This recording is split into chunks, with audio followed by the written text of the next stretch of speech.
food that's on our table. With today's industrialized method of food production, is what we eat really safe? How are genetically modified organisms in factory farms affecting our food? Genetically modified organisms, GMOs, pose unparalleled threats.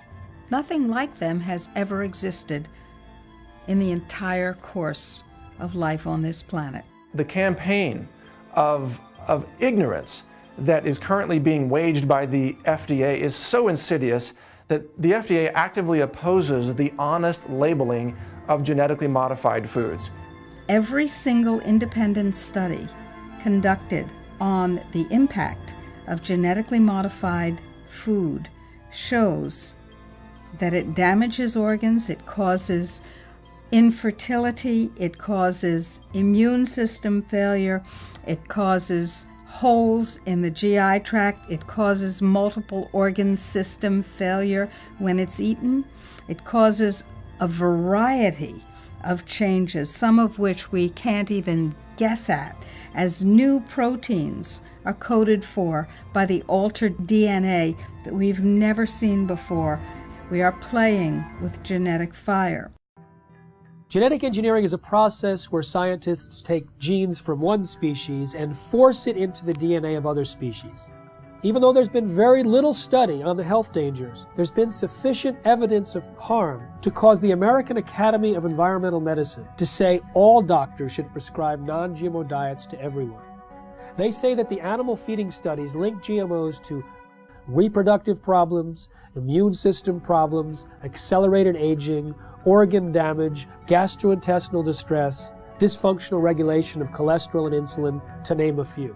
These genetic systems, just in the last 5 years, have been shown of all higher plants and animals are far, far more complex than ever was believed. And so it turns out that in the splicing process, that mutations occur and can cause immune system problems. And this has been the biggest problem and has been shown a number of times. An immune response is a reaction to something that's foreign that the body doesn't recognize and tries to push out. By definition, genetically modified foods have something foreign. When genetically modified soybeans were fed to rodents, we've seen changes in the testicles changing from pink to blue, changes in the sperm cells, changes in the uterus and ovaries, in the DNA functioning of the embryo offspring. We've seen smaller babies, a death rate that's 5 times that compared to controls. Sterile babies, even babies with hair growing in their mouths. And this has been done by government scientists as well as independent scientists who are at the top of their field. American people are beginning to become more aware and wake up to the fact that their government has been corrupted by corporations and the food that they're feeding themselves has possibly serious human health risks. The 1992 policy of the FDA claims that the agency is not aware of any information showing that GMOs are significantly different. And on the basis of that sentence, they said no testing was necessary, no labeling was necessary, and companies like Monsanto, that makes most of the genetically modified food products, they can determine if their genetically modified foods are safe. The most common reason why they genetically engineer crops is so that they don't die when sprayed with herbicide. No genetically modified crop can grow unless it's attached to some kind of a pesticide. Those pesticides, more and more, are in these plants. They may have killed the weeds, they may have killed the insects, but the product is still on the plants, and if it's washed off, then it's in the water, it gets into the lakes, it gets into the oceans, it's everywhere. And it's toxic, it causes cancer, it also causes endocrine disruption. That's a technical term for change of hormones. They don't even want to label that this is genetically modified. The milk is genetically modified, or the crop is genetically modified. They say, if we label that, we won't be able to sell it because people won't buy it. Of course, people won't buy it because people don't want it. The reason why we have 170 million acres of genetically engineered corn and soybeans and cotton and canola oil and sugar beets in the United States is because it doesn't have to be labeled. In the European Union, where labeling is required, There's almost no genetically engineered food on store shelves, in restaurants. There's almost none of it planted. Today, more than 50 countries around the world allow labeling of genetically engineered foods.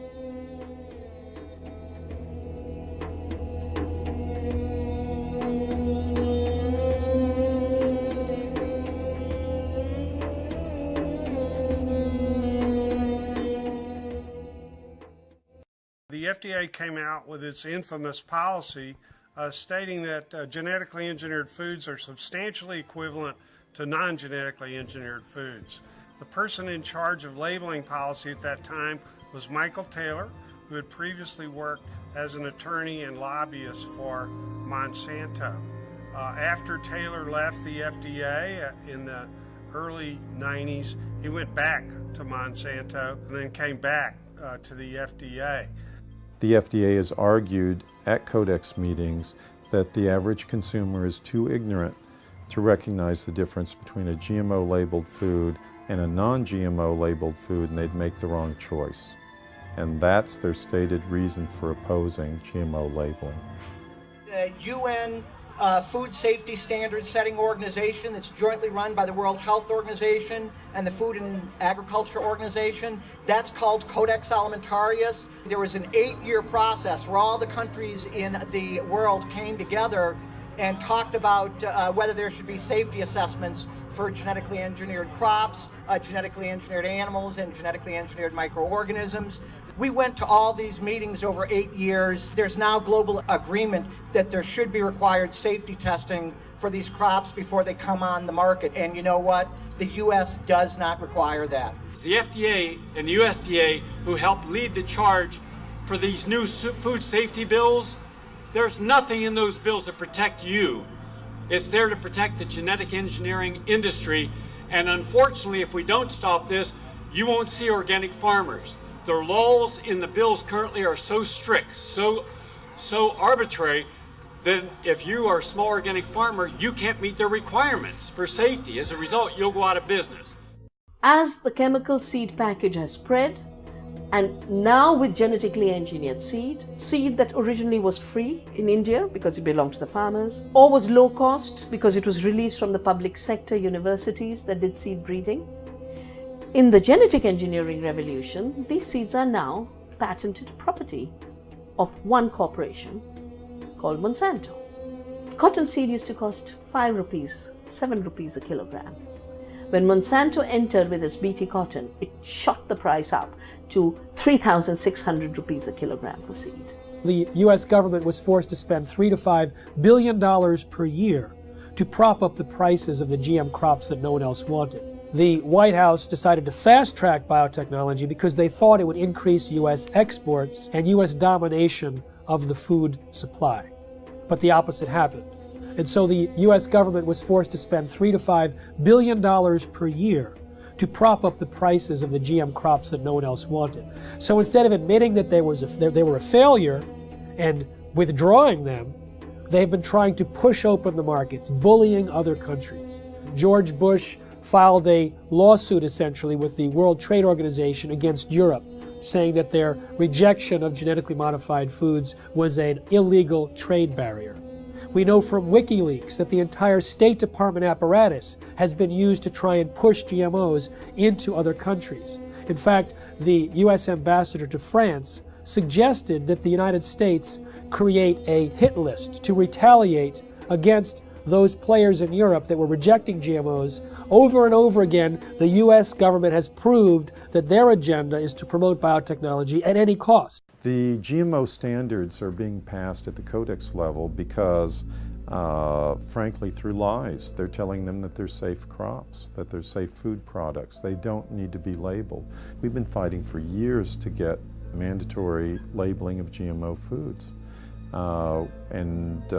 We almost succeeded. But what happened is at the last Codex meeting in Geneva is that the U.S. tried to force this issue and actually called for a vote of this issue, and they lost. They actually lost because they wanted to use it as a bargaining chip for a WTO, World Trade Organization, trade dispute to ram GMO foods down the mouths of the European Union, China, and Russia, and they lost. NAFTA, the North American Free Trade Agreement, it basically forced corn that was largely genetically engineered into Mexico and took a couple of million farmers off the land because they couldn't compete with U.S. subsidized corn. And so the amount of millions of metric tons that was pushed into Mexico, some of it was planted, and it's genetically engineered, and it has cross-pollinated with the indigenous corn varieties in Mexico, which are the source of the genetic diversity of corn in the world. So it's a treasure that has been polluted. In India, 250,000 farmers have committed suicide because they cannot sustain input costs. The majority of farm suicides in India are in the cotton belt. 84%, according to our study done in Vidarbha, are linked to purchase of BT cotton seeds. So we call these seeds of suicide. The poor people, the poor small peasant, was wiped out right in the beginning because they couldn't afford these chemicals. Shamla's fields were once fertile, but now they bring her only sadness. Her husband Chandar owed over $5,000 in debts and was hoping for heavy rains this season. 3 days ago, she tells me, he hung himself here. Ironically, the rains came a day after he died. The most comprehensive analysis of GMOs shows that they actually reduce yield. But sustainable technologies, they can increase yield by an average of 79%. GMOs are stealing the money away from these more appropriate technologies. The ISTAD report proved that organic and sustainable agriculture had the same and higher yields than conventional, chemical-intensive, genetically engineered crops. These herbicides are actually having a major impact in killing the beneficial soil microorganisms in the soil. As a result of the loss of beneficial soil microorganisms, not only have the yields gone down, but there's been a dramatic increase in the rise of crop diseases, which are infecting corn and soybeans in the U.S. For one example of many, in 2001, a small California biotech company called Epicite patented a gene, which causes both men and women who eat it, in the form of any product, to produce antibodies to sperm. If the men eat the Epicite gene, they produce antibodies to their own sperm, rendering them irreversibly sterile. If women eat the Epicite gene, when they have intercourse, their bodies produce antibodies to the sperm that has been deposited, and they become infertile through the destruction of the sperm. Now, DuPont and Monsanto formed a joint venture, purchased the Epicite firm, and, quote, commercialized the Epicite gene. Do you want to know if the food that you're eating contains the Epicite gene? Sure you do. How about the food that your children are eating, or your grandchildren? Sure you do. But the FDA, the Fraud and Death Administration, has made sure that under current laws, it is illegal for you to have that information.